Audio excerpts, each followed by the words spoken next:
امام حسین کی شہادت کے شوق میں آج کے دن دنیا بھر میں شوق منایا جاتا ہے۔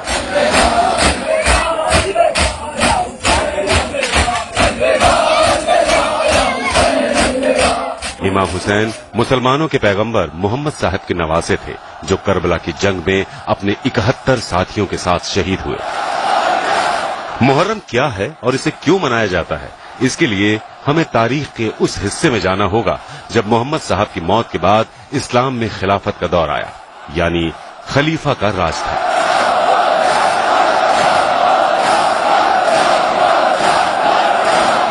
خلیفہ کو پوری دنیا کے مسلمانوں کا پرمکھ نیتا مانا جاتا تھا۔